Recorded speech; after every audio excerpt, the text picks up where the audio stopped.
कर्म में अकर्म कैसे। वैदिक काल की बात है।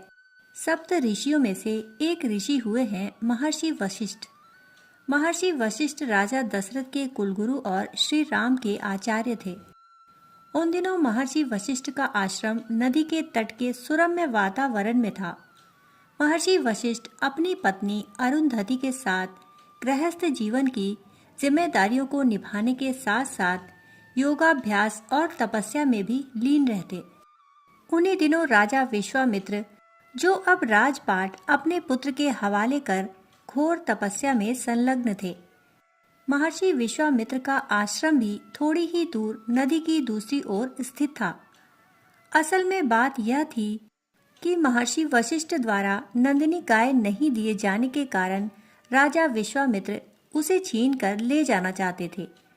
तब नंदिनी गाय ने महर्षि वशिष्ठ की अनुमति से विश्वामित्र की संपूर्ण सेना को धराशायी कर दिया था। अतः महर्षि वशिष्ठ से अपनी हार का बदला लेने के लिए विश्वामित्र घोर तपस्या कर रहे थे। महर्षि वशिष्ठ एकाकी जीवन की कठिनाइयों से भली भांति परिचित थे। अतः उन्होंने महर्षि विश्वामित्र के भोजन की व्यवस्था अपने ही आश्रम में कर रखी थी। विश्वामित्र भी भली प्रकार जानते थे कि महर्षि वशिष्ठ की पत्नी बहुत ही सुसंस्कारी हैं, अतः उनके हाथों से बना भोजन उनकी साधना में कोई अड़चन पैदा नहीं करेगा। हमेशा की तरह एक दिन अरुंधति महर्षि विश्वामित्र का भोजन लेकर निकली।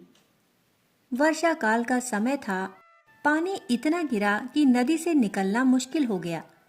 मार्ग की कठिनाइयों से व्यथित होकर उन्होंने यह समस्या महर्षि वशिष्ठ को बताई।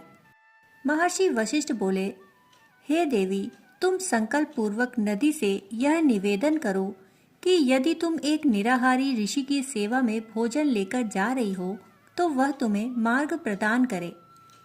इतना सुनकर अरुंधति चल पड़ी। महर्षि के कहे अनुसार उन्होंने नदी से विनती की और नदी ने उन्हें रास्ता प्रदान किया। अरुंधति ने खुशी खुशी विश्वामित्र तक भोजन पहुंचा दिया। भोजन देने के बाद जब वह वापस लौटने लगी तब भी नदी का उफान जोरों शोरों पर था।